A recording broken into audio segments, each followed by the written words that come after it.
my apartment was engulfed in fire.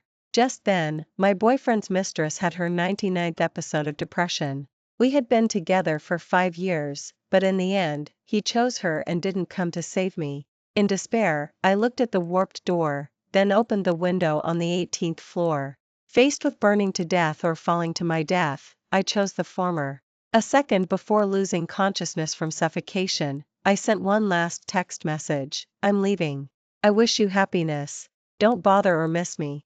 I saw my body, stiff and curled like a sculpture in the corner of the balcony. Even without breath between my nose and lips, my face still held a longing for life. A wet towel fell from my left hand, covered in black residue from filtering smoke. The 5 fingers of my right hand were horrifyingly mangled, the charred skin peeling away to reveal raw, red flesh, with only dots of white bone remaining on my pinky. So, I was already dead. 20 minutes earlier, I woke up choking in my sleep. Opening my eyes, I saw only thick, suffocating smoke. The fire started in the kitchen and spread along the living room to engulf most of the apartment. Calmly, I wet a wet towel, covered my mouth and nose, and bent down, fumbling to open the front door. My boyfriend, David Walker, was a fire department captain, and I had picked up knowledge by observation from him. The doorknob was glowing red hot. Even through the thick, wet towel, I flinched from the heat. Painful, clear blisters quickly formed on my delicate fingertips. I endured the pain and yanked at the handle a few times, but the door wouldn't budge. It turned out the door frame had warped in the heat, jamming the door shut. The smoke grew thicker, almost completely obscuring my vision. My head felt dizzy, a sign of carbon monoxide poisoning. I rushed to the balcony, opened the window as wide as possible, and made my first call for help.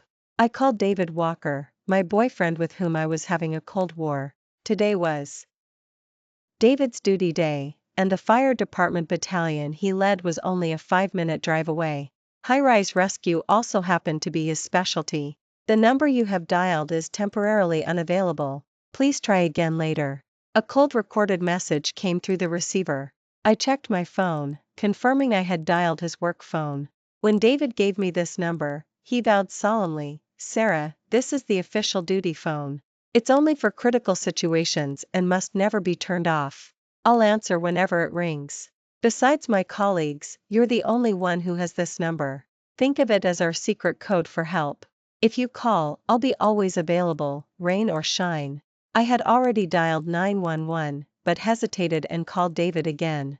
It was simply because the area I was in was under his jurisdiction, and the task would ultimately be assigned to him anyway. Maybe contacting him directly would be more efficient. The waiting tone rang in my ear for a long time, until I heard David's irritated cursing. "I'm busy. What do you want? Say it fast, don't waste my time." Only then did I realize I had dialed a 3rd time. This time, it was involuntary. I shook my groggy head hard a few times and tried desperately to push my face out the window. My nasal passages felt swollen, unable to draw in any air. I must have been poisoned by carbon monoxide while I was asleep. David didn't notice my heavy breathing. When I didn't speak, he grew impatient and urged me again. "David, my apartment is on fire, can you come save?" I spoke word by word, squeezing my congested throat, only to be interrupted by his cruel accusation. "Sarah Miller, I'm begging you, stop being so jealous. I've explained countless times, Chloe and I have no other relationship. I'm just fulfilling my work duties, why won't you believe me? And making jokes about fires like this, is that really necessary?" Amidst the background noise, I heard Chloe Adams's slightly tearful, adoring cry. I thought David wouldn't care about me. "You're truly my great savior. Really, no other relationship?" I questioned David in my heart, and I questioned myself. For the past year, David's duty phone often rang day and night. Even when his deep sleep was disturbed late at night, he would rub his sleepy eyes, put on his coat without a single complaint, and rush out. I thought it was because he was swamped with important matters after his promotion, until I noticed the same name appearing on the screen every time: Chloe Adams. A woman's intuition told me something was wrong. I secretly checked David's recent chat history. Actual work calls were few and far between. In contrast, the screen was filled with Chloe Adams's name. My good boyfriend of 5 years was always available, rain or shine, for another woman's emergency calls. And I, only in a crisis, made one single call for help, only to be ripped apart. How ironic. A busy signal buzzed in the receiver. David had hung up. Flames licked at my nose. While still conscious, I frantically called 911. As I expected, after the dispatcher confirmed my address, they transferred the task to David's battalion. What? Everyone's out on calls? And so far away, why wasn't it assigned to the nearest station? Nonsense. Captain Walker would never make such a reckless decision. He sounded annoyed by some reply he received, drumming his fingers irritably on the table. Suddenly, the dispatcher's voice was cut off. He must have realized I could hear and pressed the mute button. Shortly after, he picked up the receiver and informed me regretfully, "I'm sorry, ma'am, the closest fire department are all on emergency missions. Please keep your phone line open. I'm coordinating other rescue teams immediately." My head felt heavier and heavier. I sharply pinched my inner thighs twice to regain a bit of clarity and quickly asked, "How much longer will I have to wait?" "I'm afraid I can't last." The dispatcher carefully chose his words. "The mission has been dispatched, and rescue teams will be setting off successively. The fire department near you has the city's top high-rise rescue equipment and will arrive in half an hour at the latest." He then offered some self-rescue tips. I looked helplessly at the bathroom full of water, the wet bedsheet at my feet, the wet towel in my hand. I didn't have the heart to tell him I had already tried all of these. In a daze, I saw a news notification, a celebratory report about a fire captain mobilizing all rescue forces to successfully save a suicidal depressed young woman. I laughed mockingly. If I remembered correctly, this was Chloe Adams's 99th episode of depression. I was sick of hearing that excuse. A month ago, David and I had a huge fight. That day was our engagement party. On my left was my mother traveling a long, uncomfortable distance to get there. On my right were his future in-laws, disdainful and looking down their noses at me. Other relatives sat around us, exchanging awkward glances. The table was filled with my favorite dishes, pre-ordered by David. The waiter brought a cake with a ring hidden inside, specially arranged by David. The officiant held David's written Toastmaster speech, awkwardly holding up the microphone. But David was nowhere to be seen. I didn't know if he was being thoughtful or thoughtless. 2 hours later, the dinner ended, and David sent a cold, emotionless apology text. "Sorry, emergency mission. We'll be back when I'm done." As a result, he didn't come home all night. At 2 a.m., Chloe Adams updated her Finsta. "Every time my depression hits, I just want to escape this world, but thankfully, you make me want to stay." There was an attached picture on the Finsta, two hands intimately clasped together, fingers intertwined. The scar on the back of the larger hand was particularly noticeable. The next evening, a tired-looking David returned home. I didn't lose my temper. I calmly talked about our 5 years together, and about his connection with Chloe Adams that went beyond work. He remained silent, his fingers constantly moving, occasionally glancing down to reply to messages on his work phone. I kept my eyes on the scar on his hand. Accidentally, I glimpsed the contact name in the message thread. It had changed to "My dearest Chloe." The long-suppressed frustration and grievance were about to erupt. They were shut down by David's words, "Speak softer, don't act like a shrew." He told me to calm down. So I calmly dragged my suitcase and left the new apartment we had just finished decorating. The dispatcher didn't know the turmoil in my heart, and didn't forget to reassure me, "Please hold on to hope. Firefighters will definitely successfully rescue you." I checked the time, 5 minutes had passed. Not only had I missed the golden window for escape, but the half hour he mentioned felt impossibly far away. After hanging up, I couldn't think of anything else. Wrapped in a wet bedsheet, I rushed into the fire, twisting the doorknob and desperately kicking the front door. The smell of burning skin reached my nose. Looking down, the palm of my right hand was bloody and mangled, the peeled skin stuck to the doorknob. The hem of my dress also caught fire. The hope of escaping through the front door was gone. The setting sun shone through the window, mingling with the dancing flames. I struggled to run to the balcony and looked out the 18th floor window. If I jumped to survive, I would be shattered to pieces. So, between burning to death and falling to my death, I chose the former. Shortly after, David Walker, in another part of the city, received a text message notification. Perhaps my will to survive was too strong. My soul followed this text message and arrived beside David. It was very lively around him. Chloe Adams's face was pale with shock, her tears soaking David's collar. David gently stroked her hair, comforting her continuously. Promise me you won't do it. Hing foolish. No matter how hard it is, I'll be here with you. David's colleagues behind him exchanged glances, angry but dare not speak. The youngest firefighter was pushed forward and hesitantly reminded him, Captain Walker, the command center called half an hour ago. They said there's a high-rise fire in the city. Shouldn't we be heading there? I recognized him as Ryan Cooper, a new recruit. David seemed annoyed. After smoothing Chloe Adams's hair a few times and adjusting his collar, he slowly straightened up and said, Didn't I just say? Send a few veterans over directly, no need to wait for me. Ryan Cooper said awkwardly, You forgot, the entire battalion was called here by you to rescue Ms. Adams, and the city's only fire ladder truck was also dispatched by you. David felt he was being criticized by a subordinate and asked angrily, Are you questioning my decision? Both sides are lives, I obviously have to prioritize. If you're eager for recognition, then get lost, I'm not stopping you. Ryan Cooper was blunt and spoke with a sarcastic tone. What does this have to do with recognition? You're the leader, leading our whole team in rescuing the damsel in distress. If we don't earn the captain's favorite smile, how dare we leave on our own? What nonsense are you talking about? David's face turned pale with rage, and he shouted at him. Seeing that the two were about to fight, Chloe Adams tugged at David's sleeve, her voice soft and delicate. David, don't be angry. Everyone is just trying to save people. I'll go with you. Saying that, she turned and bowed deeply to the firefighters, tears streaming down her face. I'm so sorry for taking up public resources. Thank you all for your help. I will definitely live well and won't waste the second chance you've given me. A female firefighter couldn't help but roll her eyes and muttered quietly, TCH, you said that last time too. The fire burned for a full half hour. Only then did David and his team rush out. But, my dear fiancé, the cruel flames had already swallowed my life. I won't bother you anymore. David and Chloe Adams sat shoulder to shoulder, intimately, in the back seat.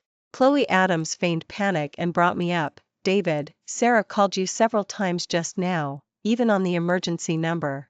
Hope everything is all right? What could be wrong with her? David scoffed twice. She wouldn't stay in our perfectly good home and ran off to rent an apartment outside, living it up all by herself. She just told me she was leaving, probably going back to her hometown to see her mother. Chloe Adams's expression was one of surface fear, but there was a hint of triumph in her eyes. It's not because of me, is it? David, believe me, I didn't mean to ruin the engagement party. Give me Sarah's number, I'll apologize to her in person. As she spoke, she began to sob quietly. David pulled out a tissue and gently wiped away Chloe Adams's tears. She's just being willful, it has nothing to do with you. David turned back around, clutching the tissue in his right hand, took out his phone from his side pocket, and stared at it thoughtfully. Curious, I glanced at it. The screen showed the last text message I had sent. I'm leaving. I wish you happiness. Don't bother or miss me.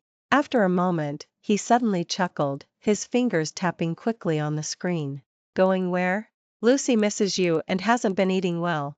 I'll pick you up and bring you home tonight. Lucy was the Samoyed we raised together. The driver slammed on the brakes. The two in the back seat were caught off guard by the inertia and pitched forward. Chloe Adams shrieked, Can't you drive? I almost hit my head. David opened the car door and ran out, not having time to pick up his phone that had fallen under the seat. That sentence was still in the input bar, unsent. Billowing smoke poured out from the middle section of the high-rise, forming a thick black cloud, like twilight descending. Flames reflected and the shattered windows, accompanied by crackling and roaring sounds. The battalion chief, who had just rushed out of the fire, saw David and without a word, through the face mask he had pulled off at David's head, Don't you know how dangerous a high-rise fire is? You were the closest, all the city's support arrived, and your team wasn't here. A total of 1 dead and 10 injured. You better start thinking about how you're going to explain this to the public and to headquarters. Stretchers first carried out my body. Other injured people were also rescued successively. Out of respect, someone found a white sheet to cover my badly damaged body, leaving only my hand hanging limply outside. David stared at the half-broken bracelet dangling on my wrist and froze. The battalion chief's tone was filled with anguish. Captain Walker, lives are at stake. There's no room for even the slightest carelessness. This is the only fatality at the scene. A girl in her early 20s burned alive, without even a complete body left. David took a deep breath, and when he looked up again, he had regained his composure. Sorry, I took my team out on an emergency mission. I rushed over as soon as I received the message, but it was a bit of a distance. Seeing his favorite subordinate admit fault, the battalion chief didn't press further. He patted David's shoulder and instructed, "The fire is under control. Take your team and handle the cleanup work. Be careful." David nodded and was about to step inside. The battalion chief saw Chloe Adams, who had been hiding in the car, and his previously softened tone instantly turned furious. "Is this what you call an emergency mission? You abandoned the working public just to play games with a young woman using depression as an excuse?" David Walker, I'll emphasize this again, I don't interfere with your personal life, but this is work time. Can you keep your flirting behind closed doors? And, if I may speak freely, you're about to marry Ra Miller. It's time to settle down, isn't it? David didn't reply and secretly glanced at my body again. He stiffly fiddled with the matching bracelet on his wrist, muttering, "It must be a coincidence, it must be a coincidence." When I left the new apartment, I only took a few clothes. I didn't take any of the jewelry or gifts he had given me. David probably realized this too, and his expression settled down as he focused on his work. But he probably forgot that these bracelets were our tokens of love. I wore them until I died. With the addition of David and his team, the open flames were quickly extinguished. Experts confirmed the fire originated in the kitchen. He said it was likely the resident forgot to turn off the stove while cooking, causing the water in the pot to boil dry, leading to a natural gas leak, which then triggered the fire. I was confused. Since moving, I had been eating delivery food and drinking bottled water, never using the kitchen. David surveyed the one-bedroom apartment. There was a long bloodstain near the front door, trailing along the living room to the window below the balcony. It was the mark of my struggle before death. A pink suitcase lay open on the bedroom floor. The case had black marks from the fire's heat. Inside were piles of burnt, shredded fabric, likely the little dresses a young woman would wear. As David was about to look closer, he was startled by Chloe Adams's scream. He rushed out of the bedroom and saw a pool of blood by Chloe Adams's feet. He quickly pulled her away from the balcony. "What are you doing here? Didn't I tell you to wait outside?" Chloe Adams's eyes welled up with tears. "Don't yell at me, David. I just wanted to see if I could help with anything." Ryan Cooper on the side snorted. "Help with what? Are you looking for another place to jump so we can rescue you again?" He pointed at the wide-open window and said angrily, "The girl who died next to you fought desperately to live. She was more deserving of rescue than you.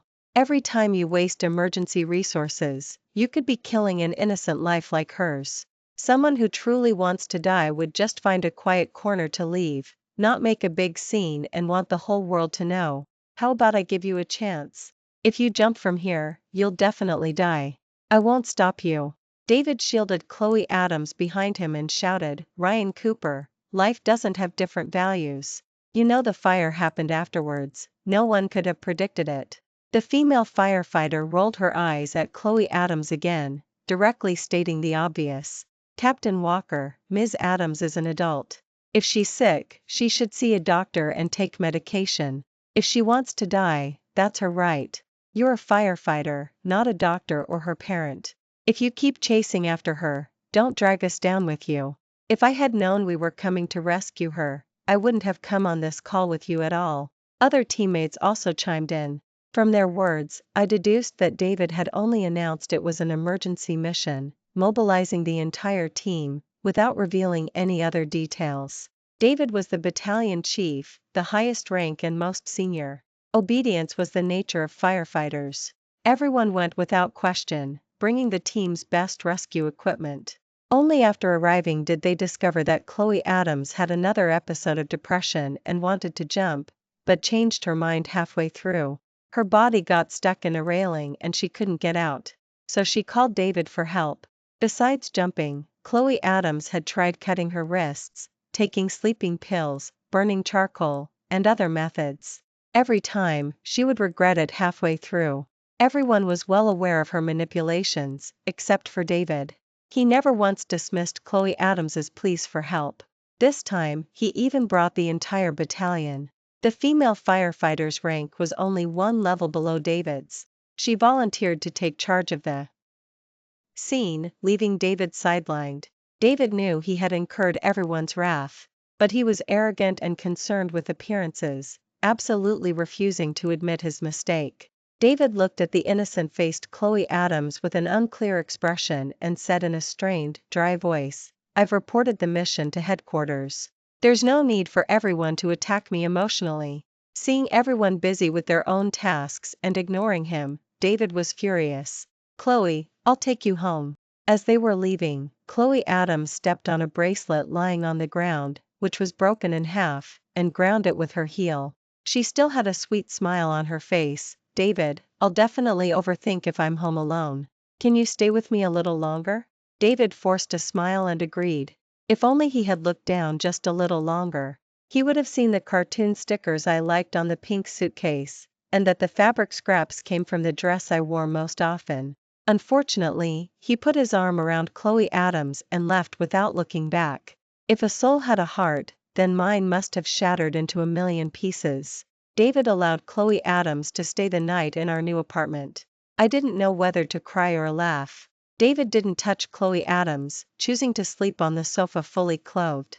But he arranged for Chloe Adams to sleep in the master bedroom, in the bed belonging to the lady of the house. Our 5-year relationship, which was on the verge of marriage, was utterly defeated by a naive young woman. I didn't know whether to hate myself for being blinded or to hate David for being fickle. But, putting aside his identity as my boyfriend, he was a firefighter. I was in a dangerous situation, desperately calling for help. Shouldn't I have received the rescue I deserved? David lay on the sofa, staring blankly at the message thread that hadn't been replied to for a long time. The contact name was mine. Lucy lay listlessly in the corner, a small mountain of dog food untouched in front of her. David typed and deleted in the message thread. In the end, he didn't send a single word. As for what he typed, I didn't see. Whether it was admitting fault or regret, it didn't matter. I couldn't go back. We couldn't go back. Late at night, David woke up with a start from a dream, his forehead covered in cold sweat, his pajamas soaked. He rushed into the master bedroom like a madman. Chloe Adams, sound asleep, was woken by the commotion. Seeing it was David, she sat up in bed, surprised. "David, did you come to stay with me? I waited for you all night." David, like a deaf person, mechanically rummaged through my dressing table, finding the jewelry box in the deepest part. He dumped out all the bracelets and compared them to his wrist one by one. "No, this isn't it either. Where is it?" The makeup on the table was knocked over, jewelry scattered everywhere. After searching the dressing table, David's gaze moved to the closet. Chloe Adams burst into tears and threw herself at David's lean waist. "Don't scare me, David. What's wrong?" David's eyes cleared, and he looked at the mess on the floor, flustered. "Nothing, Sarah Miller, I just had a nightmare. I dreamed you." Both of them froze at that. David broke free from Chloe Adams's embrace, helped her straighten her deliberately open pajamas, and said gently, "I'm sorry I woke you up.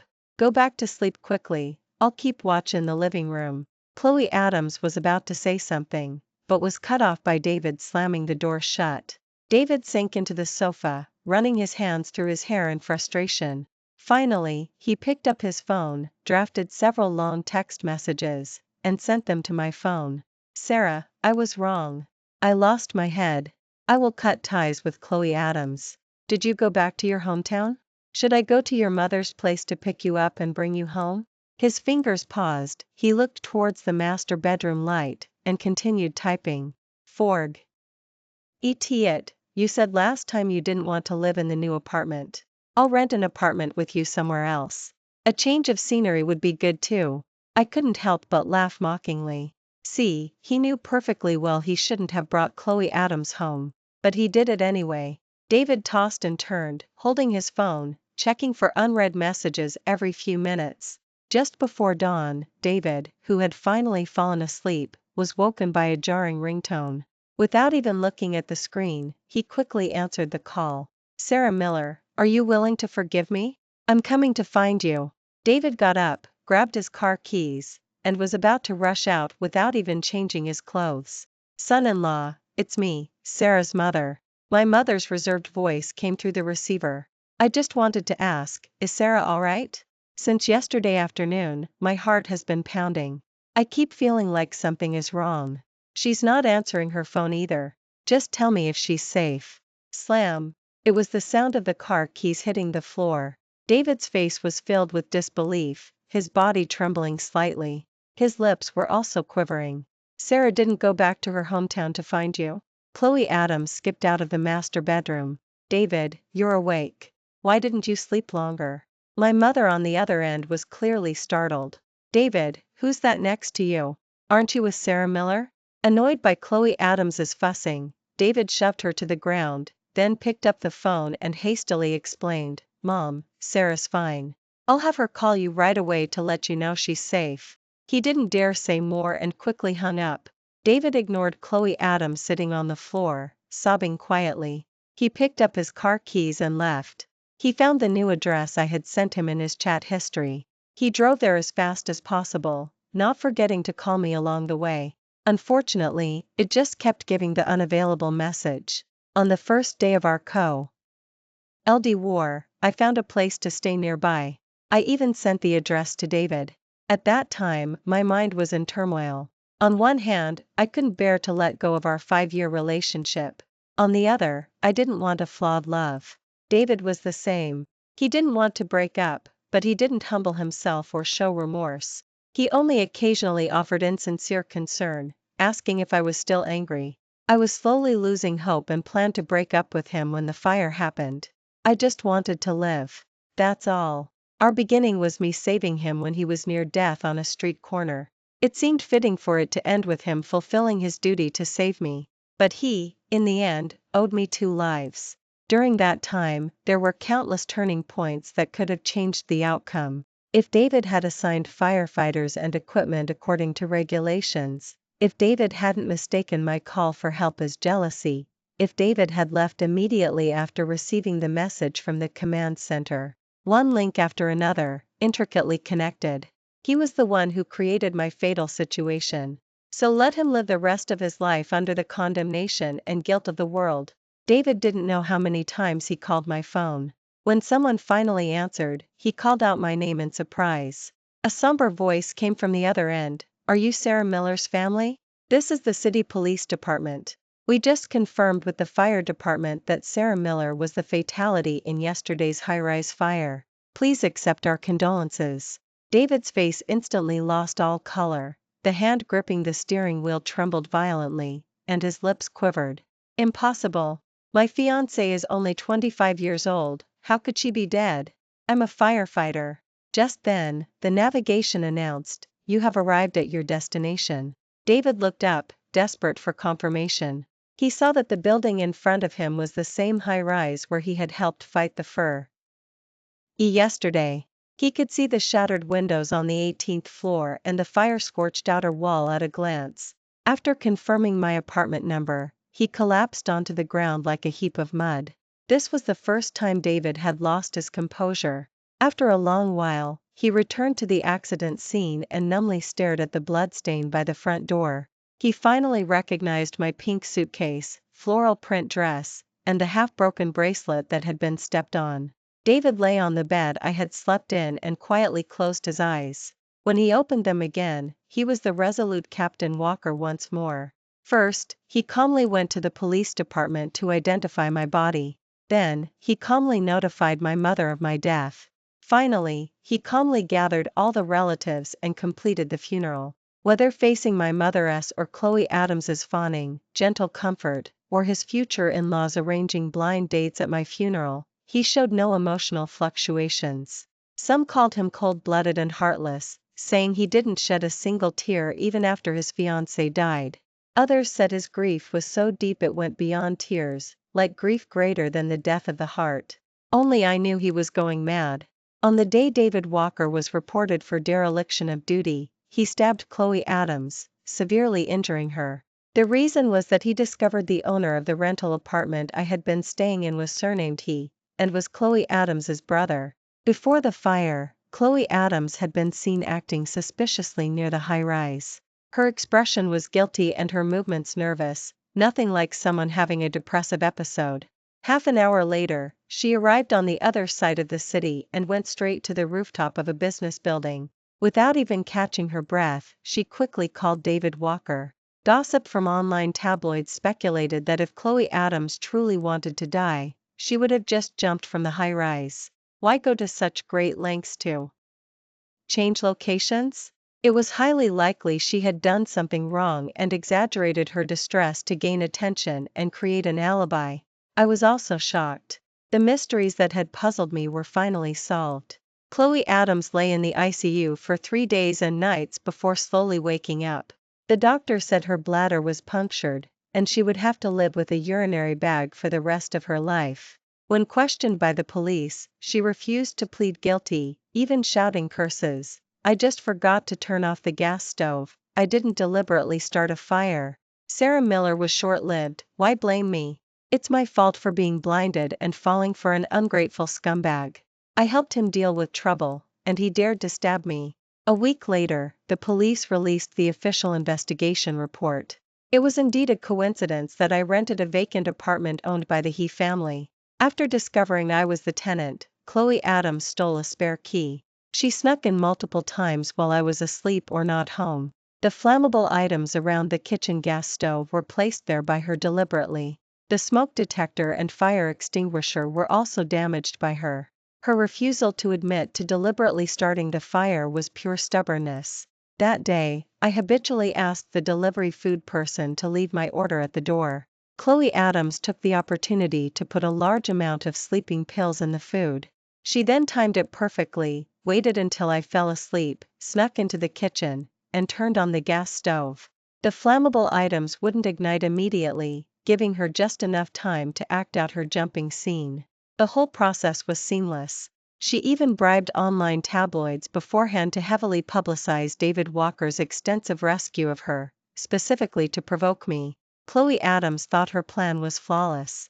Not only could she distance herself and kill me, but she could also claim the indecisive David Walker for herself. But in all her calculations, Chloe Adams didn't anticipate that David Walker would discover the truth and go to the extreme of stabbing her. Later, she couldn't accept the fact that she would have to live with a urinary bag for the rest of her life. She screamed and yelled every day, pulling out all the tubes from her body, climbing onto the windowsill and jumping down. Her family had to tie her to the bed with ropes. Later, she was genuinely diagnosed with paranoid personality disorder. She suspected I wasn't dead and that I had instigated David Walker to retaliate against her. As her condition worsened, she believed everyone around her was trying to kill her, including her parents.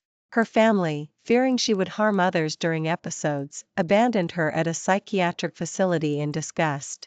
However, that was all later. A month later, the police found a David Walker in the rental apartment where I died. He had become much thinner, with dark circles under his eyes, a messy stubble on his cheeks, and his clothes hung loosely on his body. The moment the police raised the handcuffs, preparing to arrest him, David Walker didn't hesitate. He opened the balcony window and jumped from the 18th floor. My soul gradually became transparent. Memories from my short 25 years flashed before my eyes like a movie, until a blaze ignited, and I calmly welcomed my true demise. David Walker, if there's a next life, I hope we don't meet again. Epilogue. David Walker. Everyone said that my meeting with Sarah Miller was a great destiny, and I had to treat her well. Indeed, she was my savior. During a mission, I was severely injured and separated from my teammates, almost losing my life. She appeared like an angel, took me to the hospital, and paid all the medical expenses. I didn't dare tell my parents about my injury, so she took meticulous care of me until I recovered. My friends said I had incredible luck. Not only did I survive a near-fatal situation, but I also gained a caring girlfriend. When Sarah Miller naturally brought up marriage, I felt confused. I didn't know if my feelings for her were due to external pressure or genuine affection from the heart. Then Chloe Adams appeared. Unlike Sarah Miller's independence, Chloe Adams was clingy and childish. Yet, I couldn't help but worry about her and enjoyed the satisfaction of being needed. It wasn't until Sarah Miller left the new apartment without crying or making a fuss, never looking back, that I realized I had crossed a line. I had no intention of ending our 5-year relationship. Fortunately, she hadn't said anything about breaking up either. I planned to clearly sort out my relationship with Chloe Adams and then, free of entanglement, go back to Sarah Miller and reconcile. That day, I received Sarah Miller's call for help. I thought she was just making an excuse to see me and felt happy about it. But then I remembered how long she had given me the cold shoulder, and I felt a lot of resentment, and hurtful words just spilled out. I regretted it the moment I said it. She said she was leaving and wished me happiness. I thought she was saying it in anger, being stubborn and going back to her hometown to her mother. So I sent a text message telling her that Lucy missed her. In fact, it was me who missed her, and I hoped she would come home quickly. But I never expected that sentence to be her last words. Later, I discovered the culprit behind the fire was Chloe Adams, the woman I had believed to be innocent and kind. I finally realized how incredibly wrong I had been.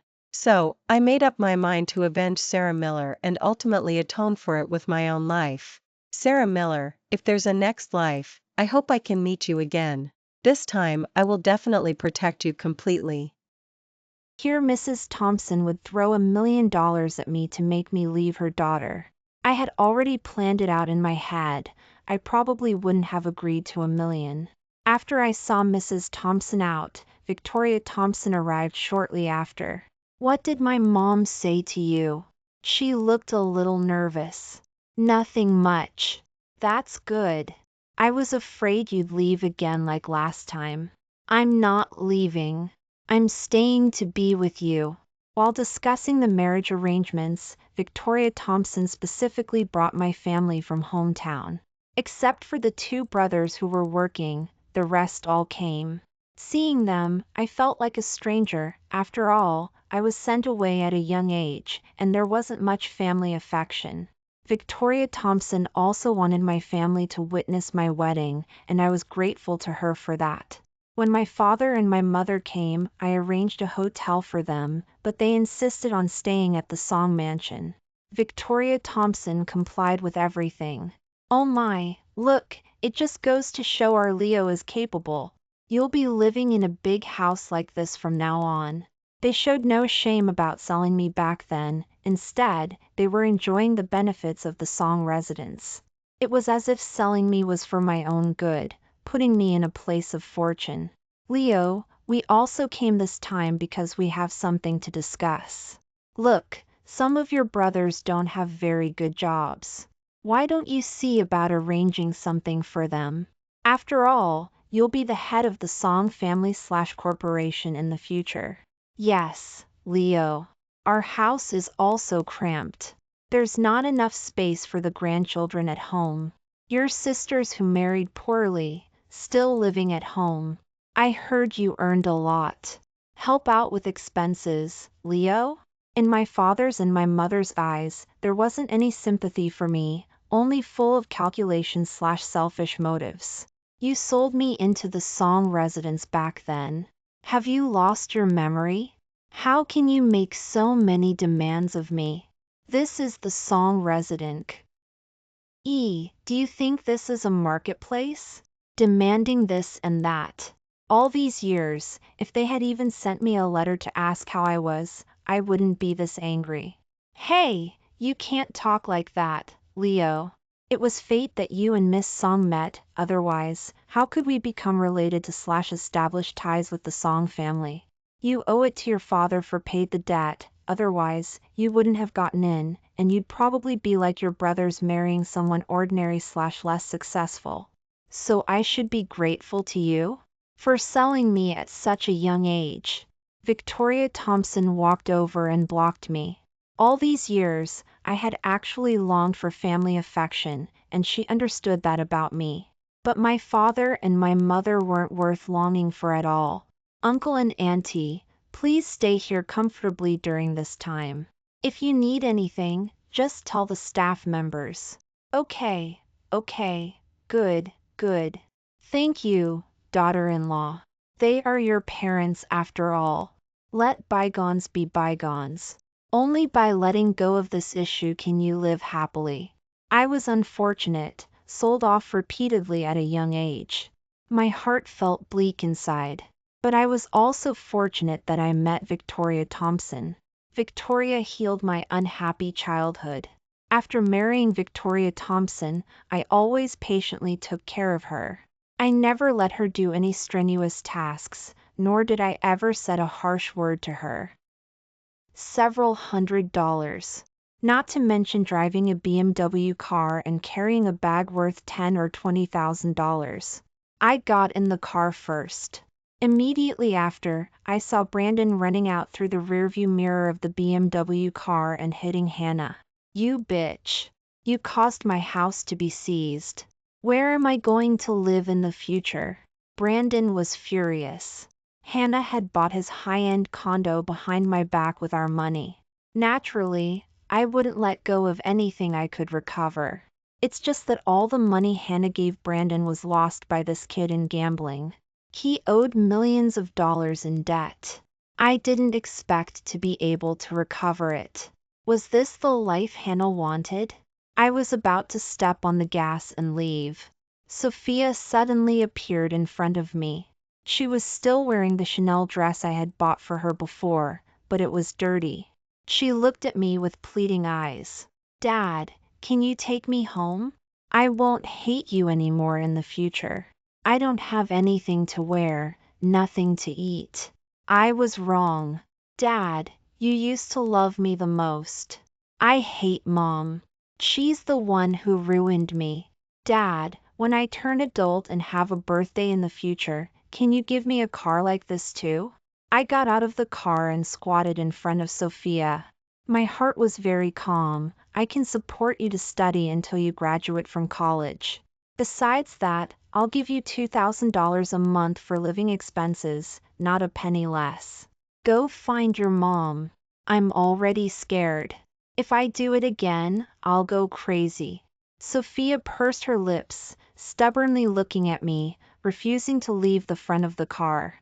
Her eyes were filled with confusion. I hate Mom. I hate Brandon. Dad is the best to me. Dad, please don't be angry. I'll listen to you from now on. I miss my big bed. I live outside, and I won't be able to sleep. Until now, Sophia's words still showed that she couldn't bear the previous material life. Even if she sincerely showed me a trace of emotion, maybe my firm heart would soften. I pulled Sop Hia away and stepped on the gas, and left. It wasn't that I was too heartless. Once bitten by a snake, 10 years afraid of the well rope. I had lost confidence in marriage and in everyone around me. Maybe I would live my life in the way I wanted in the future, but I would never get married or have children again. In the following days, Hannah would bring Sophia to wait for me at the office gate every day. The newly hired security guards strictly followed my orders and didn't let them step into the office. No matter how they begged or how pitiful they were, I didn't give them a penny again. 3 months later, Hannah disappeared with Sophia. The last time I saw her was in a business club. I was discussing business with a friend at the time. When the club hostess was called in, I saw Hannah at first glance. She no longer had the pampered and superior air she used to have. All that was left in her eyes was exhaustion. Our eyes met. Hannah lowered her head in fear. My friends all quieted down. They also recognized Hannah and looked at me with complicated expressions. I waved to Hannah and took out a few $1,000s from my briefcase and put it on the table. Do you want it? But it's not free. If you come over and drink this bottle of whiskey, you can take it. Hannah didn't hesitate at all. She walked over and firmly grasped the few $1,000s and drank the bottle of whiskey in one breath. At this time, she'd probably understood that even a few $1,000s couldn't be obtained by sitting at home, applying face masks, eating diet salad, and asking for it. I'm sorry. Hannah looked at me, vicissitudes of life. She looked several years older. Are you still with that Brandon? I asked casually. Hannah nodded. He threatened me with videos and photos, asking me to work as a hostess in the club to earn money to pay off his debts. I laughed out loud. Didn't that grandson say he wanted to make money to support you? In this world, how could there be so many idiots? Hannah bit her lip hard. Tears were streaming down her face. Through her mentioning the things that had happened in the past few months, I learned that her parents' house had also been sold under Brandon's coercion and inducement. All the money was also taken by Brandon to pay off his debts. I took out a few $1,000s again in front of Hannah and put it on the table, asking those women who wanted it to dance for me. Hannah, do you see that? I can make these women please me and curry favor with me with just a few $1,000s. That night, I scattered tens of thousands of dollars in the club. I was carefree and carefree. I didn't have to worry about coming home late, not having time to spend with my wife and daughter. I didn't have to worry about not earning money to support them. I also didn't have to worry about raising a family of wolves in sheep's clothing. 14 Ever since Hannah and Brandon had a falling out, Brandon would beat and scold Hannah and Sophia every night. Sometimes he wouldn't even give them food. According to Hannah, Brandon hadn't given up yet. He kept telling them to find a way to ask me for money. When I heard that Brandon had taken all the $2,000 of living expenses that I gave Sophia every month for himself, I finally got a little angry. The next night, I called a few friends from society and blocked Brandon on the road he had to take after work, using a burlap sack to cover his head and teach him a hard lesson. Under their rental house, Brandon was beaten until his head was bleeding. I had so many ways to make his life worse than death to deal with this kind of little scoundrel. In today's society, money can make the devil push the millstone, but there is no need to play too hard. This was the life Hannah chose. Only when they faced the bloody society would they know that the place they lived in the beginning was simply paradise. The more remorse they felt, the more my angry mood could be calmed down a little. A few days later, I received a strange call. Brandon's voice came from the phone. Sean, I don't believe you have any feelings for Hannah and Sophia.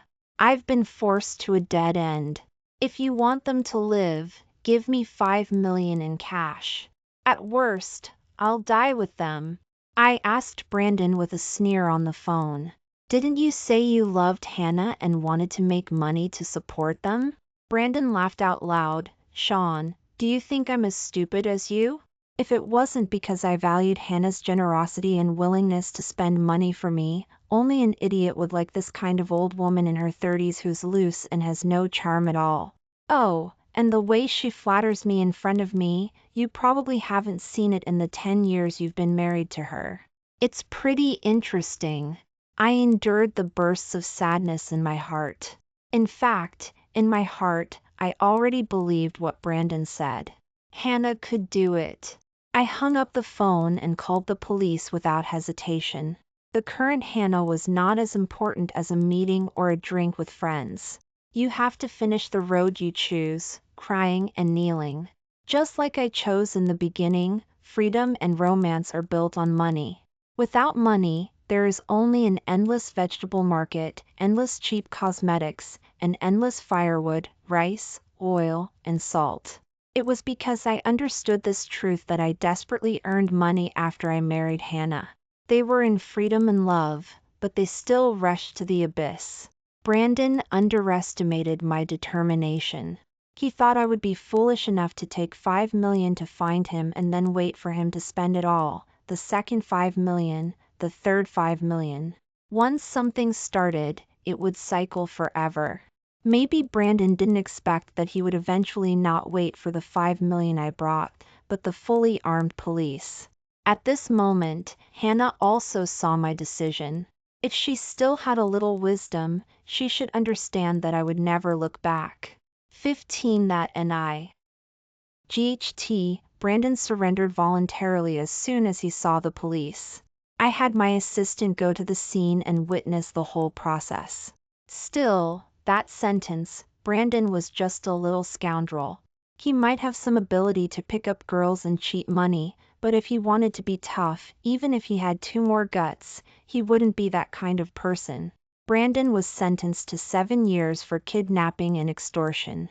To some extent, I also did a good thing, rescuing Hannah and Sophia from this scoundrel's hands. Half a year later, Hannah's family lived in poverty. The whole family was squeezed into a cheap rental house.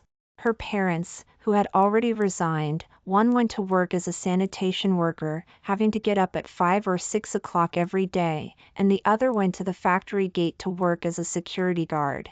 The next time I saw Hannah was half a year later.